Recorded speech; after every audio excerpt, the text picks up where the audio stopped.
all enjoyed the workshop.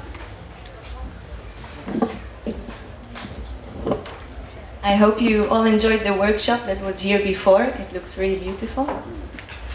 And today I was invited to come to the beautiful festival of Ozora to share my own personal project. It's something that I'm researching in the last few years. So I come to share with you from my heart my own personal experiences. And in the next hour or so, I'm going to talk a little bit, but I invite you also to participate if you have questions or remarks. And because we are quite a nice number of people here, I just like to be focused. So if you will add something with joy, then just try to be focused. So we're going to have 1 hour, a little bit of talk, a little bit of practice, and some questions and answers. So a few words about myself. My name is Einat. I was born and raised in Israel. And I started practicing yoga around 13 years ago. Like many of us here, practicing yoga starting from the physical aspect to have a strong and flexible body. But I think after a few years of practice, then something starts to shift and you become more aware to your postures, your thoughts, your emotions, and maybe understanding that we cannot stop these waves of emotions and thoughts, but we can definitely learn how to surf them. Meditation comes, of course, as a natural process of the yoga, so I would say around 12 years or so I'm practicing. So I'm a fellow seeker or a fellow walker on the path, just like you. Today I will talk a little bit about ayahuasca. It's a shamanic plant medicine that comes from the Amazon. It comes through all different countries from Peru, Colombia, Brazil. May I ask if somebody drank the tea before? All right. Somebody heard about this tea, this potion, magic potion? All right, very good. And last one, who is curious and would like to participate, to take part in this. All right, okay, good crowd, warm crowd. Okay, so I'm sure that you all heard crazy stories about ayahuasca. Anybody heard really, really terrifying stories? Really terrifying? No? Okay, just a bit. Okay, so during my around, I think more than 10 years of festivals, I kind of like psychedelics, like many of us here. And I really like to take all this awareness that comes through the yoga and the meditation and put it into practice in the astral journey. So it's not just to party and take out a lot of energy, but it's also to go far, far within and try to understand what is happening, or maybe receiving and not just trying to understand it, but descending some knowledge. And I heard about ayahuasca and I heard crazy stories. You're not in your body all day long, you are purging and things are coming up, and I'm like, okay, I don't want to try that. I will stay with the diamonds. But then I think 3 years ago, I got an invitation to come to Portugal. And I thought, maybe now is the right time, is the right place. I'm no longer the person that I was 10 years ago when I started my path. I'm maybe one step forward. And so I decided, yeah, I feel that I'm ready, I'm balanced in myself. We can give it a go. So before we will dwell into the journey of the ayahuasca, a few words about meditations. There is so many different kinds of meditation, so many traditions, so many countries that it's coming from. The meditation that I practice comes from the Buddhist tradition, and we have 2 kinds of meditations. The first one, called shamatha, or calm abiding, and it's all about creating calm, clear, and focused mind. This is what it's about. So we can focus on 3 things, either the breath, the mind as an object of meditation, or the sense of awareness itself.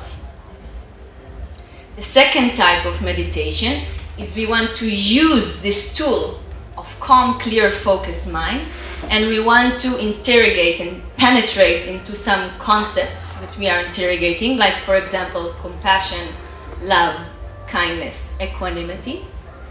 And by using this common, clear, and focused mind, we are able to transform our body. We are able to transform our mind. So we may say that we are becoming the alchemist of our life. And we want to purify our mind to be as gold, yeah. And I don't know if any of you been to any monasteries in Nepal or Tibet, and sometimes there is, they burn the lamas and the rinpoches, the high teachers, and after they burn their body, they find relics, which can be gemstones, pieces of gold, pieces of seashells, that the body, it was just in the body. So for me, that was a physical proof how we can actually transform our body. So we can actually generate gold, precious metals, precious stone by transforming our existence.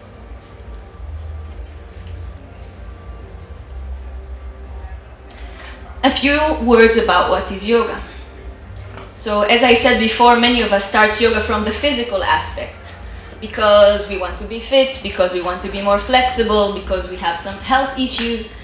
But according to Patanjali Yoga Sutra, and Patanjali is an ancient yoga dude that lived maybe 2,000 years ago, he said that yoga is actually the complete orientation of the mental activities toward a state of harmony, clarity, and total awareness. So right now our mind, especially in Ozora, our mind is all over the place. So many beautiful things, so many sounds and smells and beautiful people to see. So we are kind of all over the place. And with the practice of yoga, we want to take all of this amazing, endless mental power and just channel it to one direction. And it's better that this one direction will be toward harmony, clarity, and total awareness. So I see you all sitting quite comfortably. So at this stage we can do a little practice, just 2 minutes. So I invite you to take a comfortable position, and no, I will not share little cups of ayahuasca. I didn't agree with me, sorry for the disappointment. But just find your place, find your order in the chaos. And I invite you just to make a few attempts with me. If you feel comfortable, I invite you to close your eyes. If you don't feel comfortable, you can just find a focus on for your eyes. Let me just take a few breaths here. We are trying not to think of anything specific, but just to be in this present moment.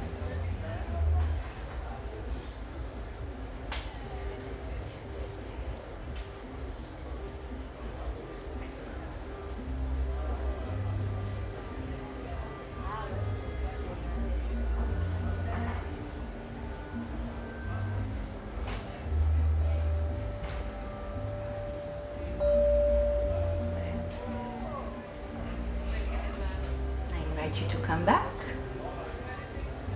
Now I want some honest answers. You can raise your hand if you were able, for this really short time, you were able to be without thoughts and be in the present moment.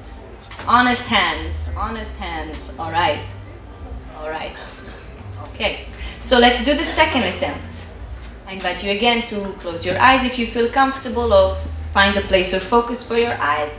And now please take, ladies, the left palm to your chest, the right palm to your lower abdomen, and for the gentlemen, the opposite. Right hand to the chest, left hand to the lower abdomen.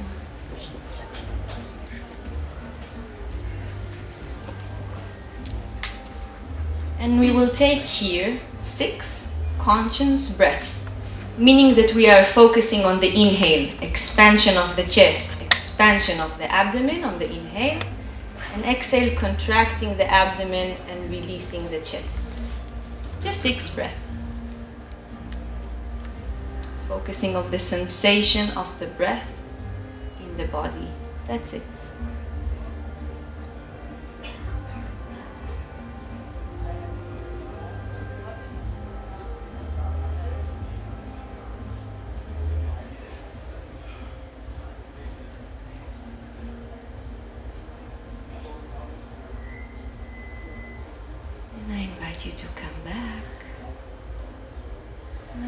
honest hands, who was able to stay with his breath, more connected to his body? All right, we're going somewhere. Last technique. And I just want to say, as many people as we have here, there are different meditation techniques. We just need to find the one that suits us. That's it. So one last attempt we have, and this is a practice for the thinkers. If you have time, if you have issues to quiet your mind, maybe that technique will work for you. I know for me it works. So again, finding a position for your eyes, either closed or find a focus. And now we are just going to count the breath. So as if you have a clock inside, either digital or with the arms. And we're just going to count. Inhale, exhale, 1. Inhale, exhale, 2. We're going to count just until 6. Every time you lose your count, you come back to 1.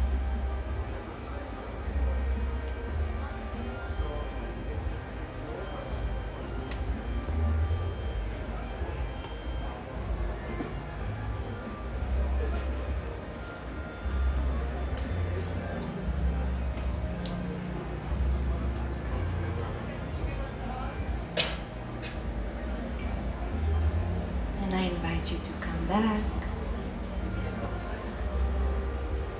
For who this method was the most efficient, to really stay with the number. All right, the thinkers are on the back. Okay, go thinkers. So we can see that if somebody just asks us to, what is the problem? So here we are actually doing some physical preparation to prepare ourselves for the astral journey, either shamanic journey or however you want to call it.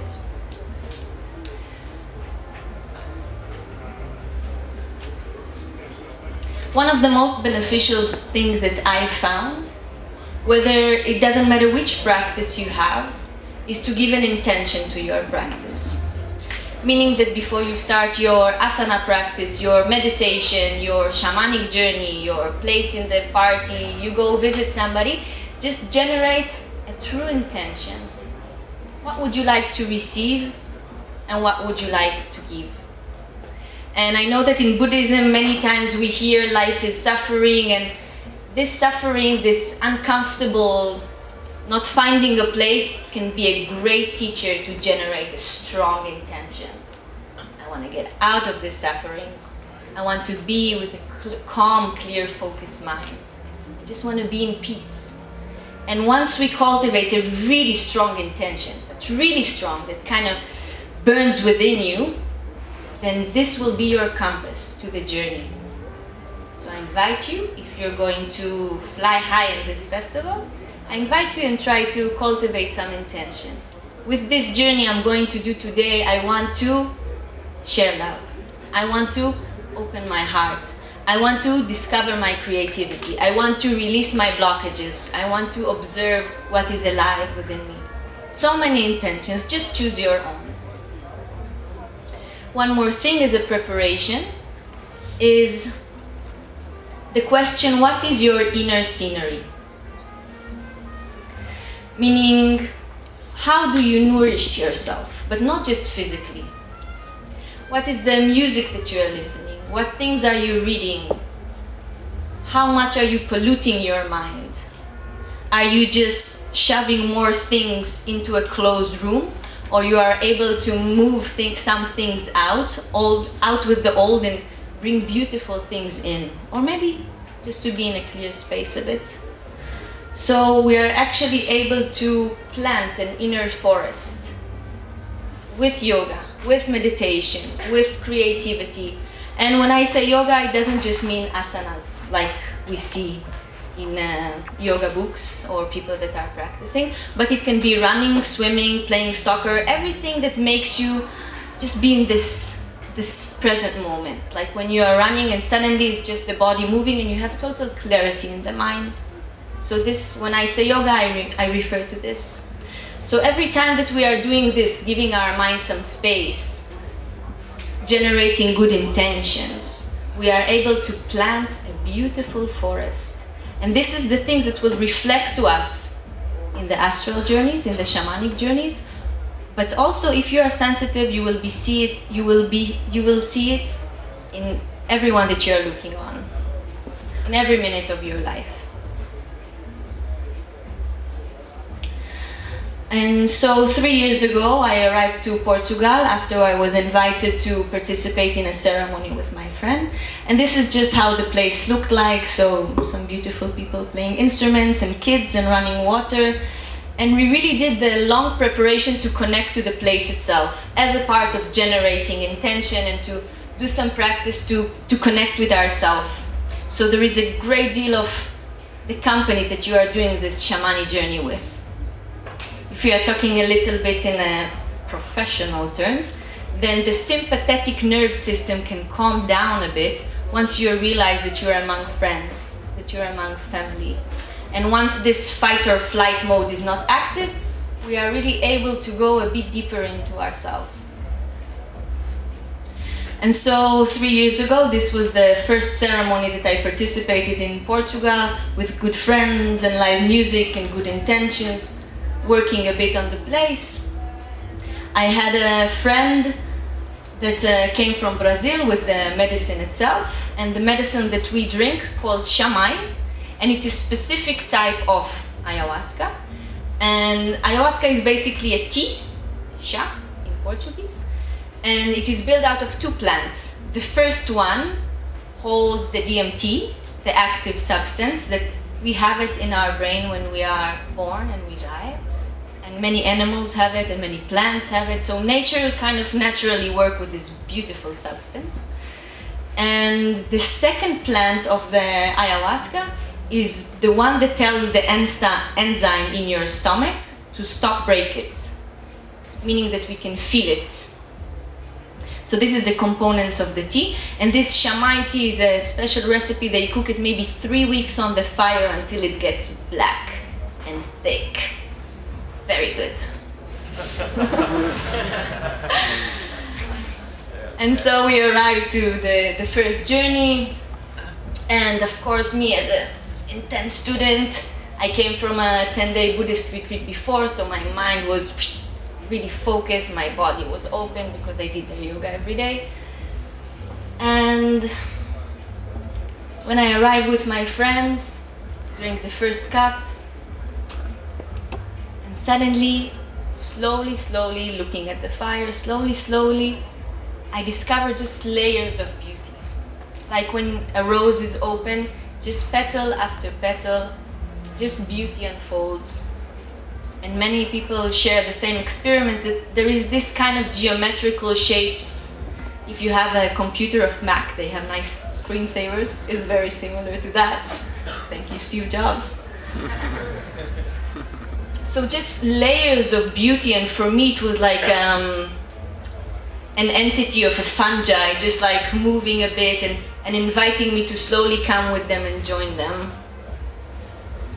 And so, as part of my practice, when I meet an entity, I greet her and I welcome her and I receive, and I ask to receive teachings or some knowledge or help me with understanding a bit myself better. So I felt like the universe is welcoming me and slowly opening me, and the universe unfolds as well. And after, I have no idea how much time it was, but after quite some time, seeing all this beauty, I say, okay, I'm not here for sightseeing. I'm here to do some work. And I felt the medicine telling me, are you sure? And I'm like, yes, I'm sure. And so down the rabbit hole I go. And not drinking at the second cup, but I was able to go like through a tunnel and suddenly seeing like two of me's. One that was like a child, a little girl, that is really pure, really wants to help, really wants to be loved. Many of us share this little girl, this little boy. And on the other hand, there was like this wise mother.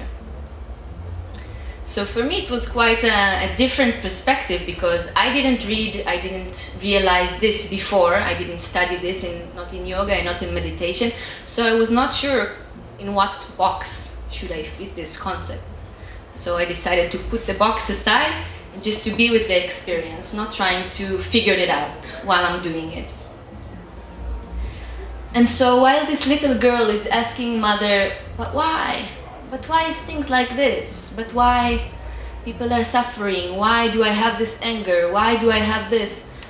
And this wise mother just like very patiently explains and shows and give examples.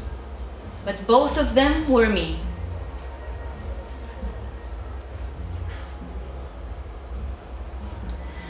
And after, again, I have no idea how long it was, the bell rang, and then second cup was being served.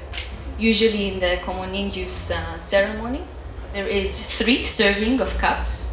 You can drink 1, you can drink 2 or 3, or even 8 if you want. I have some friends that sometimes they do this, but it's not a matter of quantity in the end. And so second cup was calling. And again, after many years of coming to festivals and connecting with this Psy culture, working with the diamond, working with the LSD, so I was used to, how to say it, I was a little pig. And I used to do quite a bit. And so there was something in me that says, you should drink more, drink more, drink more. It's hard to say, okay, I have enough. And so I drank the second cup, and suddenly my demons, my dragons started coming up. And when people talk about scary visions, it's not because you see like a scary image, it's because this is a representation of your shadows coming up. And we all have shadows, that's fine. And these shadows are jealousy and anger and judgment and all of these beautiful things that interrupt us from being free. And so all of them started coming up one by one, and oh, she thinks that she's singing so nicely, and oh, this guy's like that, and oh, this guy's like that. So much judgment, and I'm like, wow, I have so much of these shadows inside. And then when I couldn't contain it anymore, when I was willing to be free from it, then purging comes. And this is one of the best things that can happen to you in a ceremony, actually. So if you feel that something needs to come out, don't be afraid. Let it out. Osho said one time that better to plant beauty seeds inside and to throw the garbage outside. So we don't want to plant seeds of garbage inside. So take it out. And one of the things that I learned with these demons is not to be afraid of them, not to be attached to them like, oh my God, what will I do now? And neither trying to ignore them. And this desire aversion game is something in Buddhism that they talk about it quite a lot. So again, I don't want to see these demons, and I don't want to, I have so much. But rather than observe them and accept them and tell them that they too have a place in my human existence.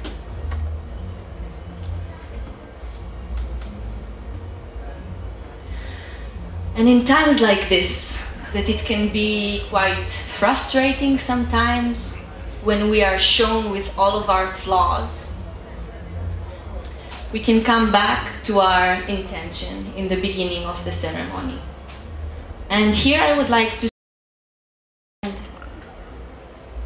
And so when we are shown with these answers, it will not always be nice. But we are always guided, and we are always supported. We are just not aware to it all the time.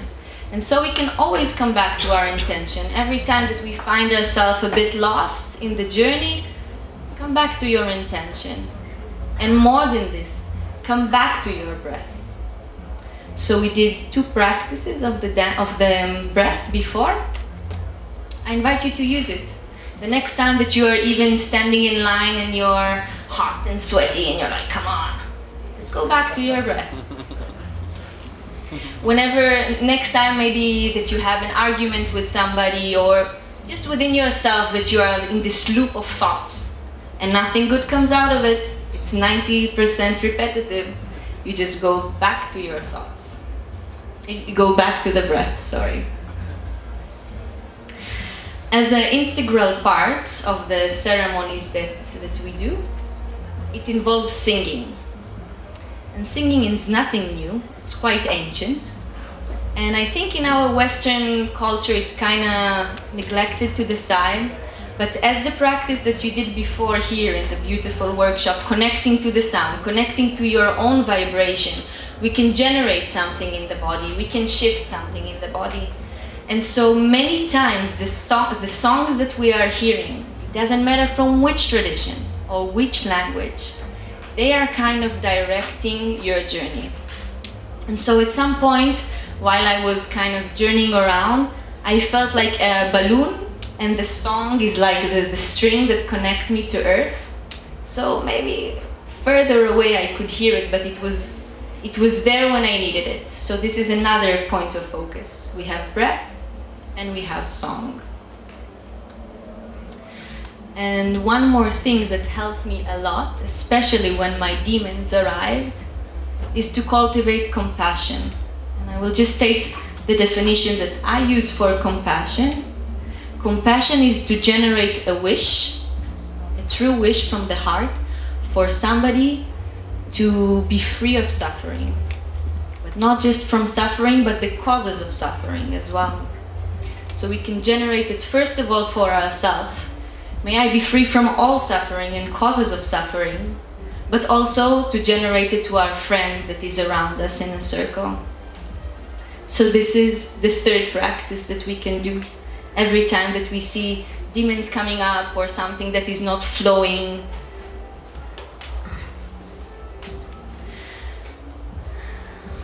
Passing the first ceremony. And once we finished the ceremony, after maybe an hour or 2 hours of sleep, we did a sharing circle, which is one of the most beautiful and relieving moments that we had. But it's basically to see that each and every one of us went through a journey. It's not just you are the only one who's suffering, and you look around and people are so happy and you're thinking, why am I the only one who's suffering? So everybody's going through that. And also through this sharing circle, we are able to feel that we are supported. We are able to see that no matter from which countries we are coming, we have so much alike. Our first wish of being free, our first wish of connecting from the heart, is something that connects us to the human tribe.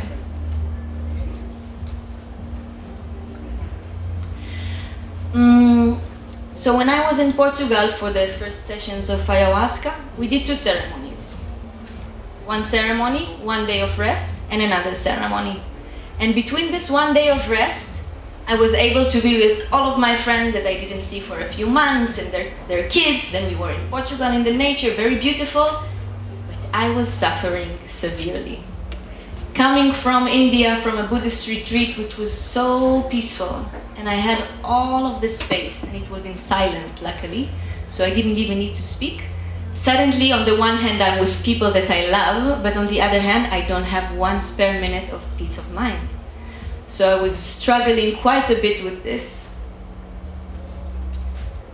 And with this very strong sense of suffering, of maybe I should not do the second ceremony because with this confused mind, I'm not going anywhere. So through this kind of tough day, I was able to kind of generate a strong intention, but really pleading on my life. Please, please, just show me 1 drop of peace.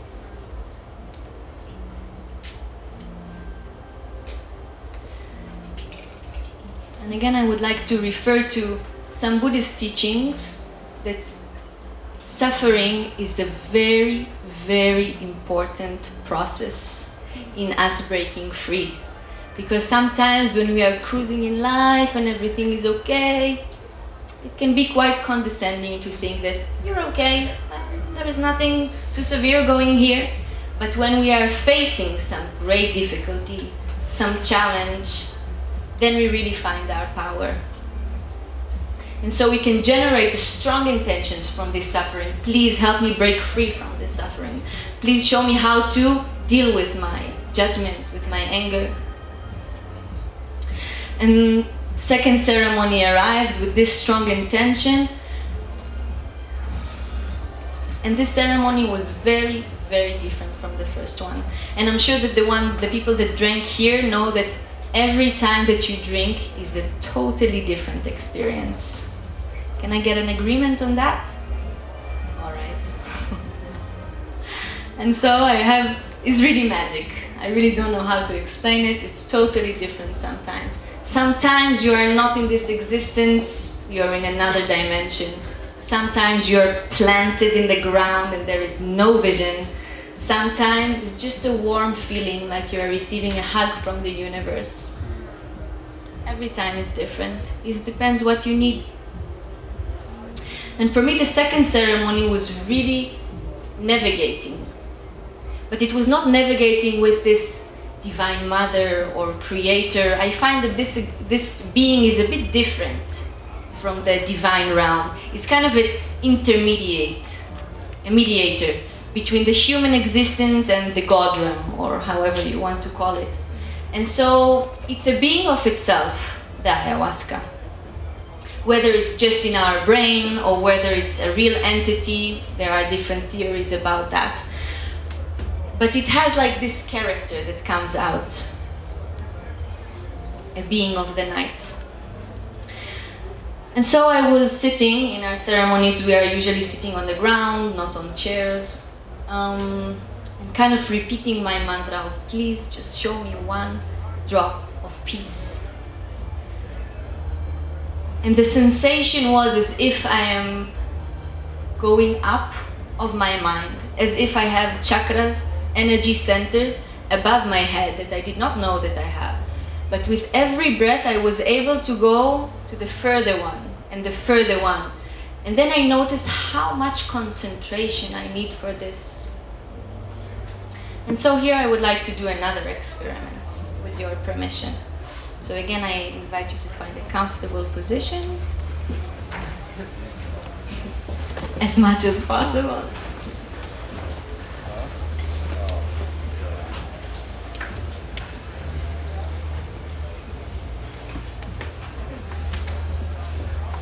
And like we did 2 practices with the breath, let's try to do 2 practices with the mind. And just as a reference point, just as an observation, I invite you to find a comfortable posture for your eyes, either closed or looking down.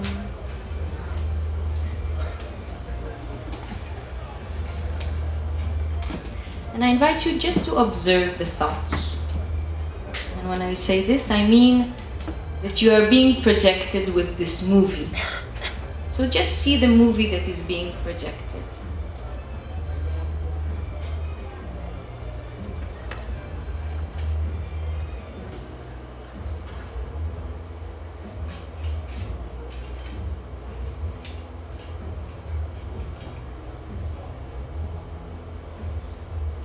And every time that you find yourself kind of developing a story to one thought, you can release the story and come back to your seat, still observing the movie.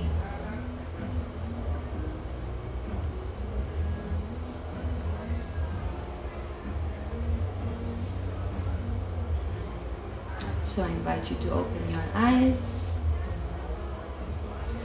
It's rare to have a clear mind. Anybody had a few moments of clarity that, all right, woohoo, clarity rules, okay. So now we're going to try to cultivate a practice. And I want you to envision the mind like sky, clear and blue. So you can close your eyes and I will guide you, or you can stay with your eyes open, find a focus. And with mind like sky, the clouds of thoughts appear, change, and disappear. And now we are not trying to reject any thoughts.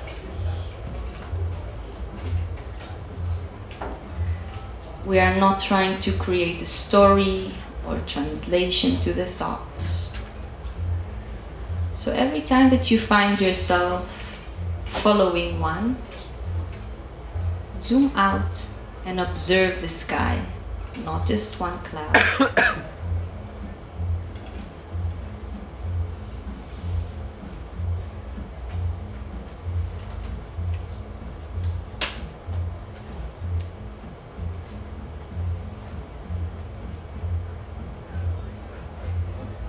Zoom out and observe the sky.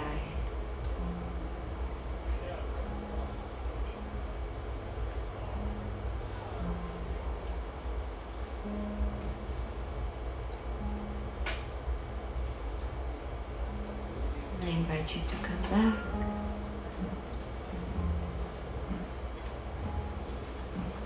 And so when we are able to, instead of having the thoughts and believing the thoughts, we are able to take a step back and maybe observe it from a different angle, to get a different perspective, to realize that this thought is not reality itself, but it's only one of many, many that comes and passes during the day.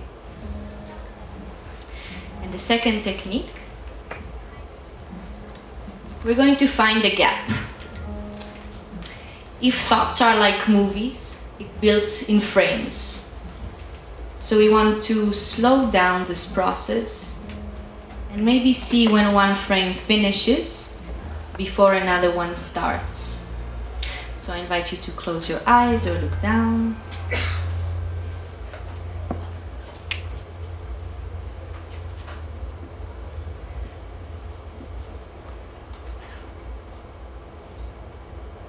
And we're trying to detect the moment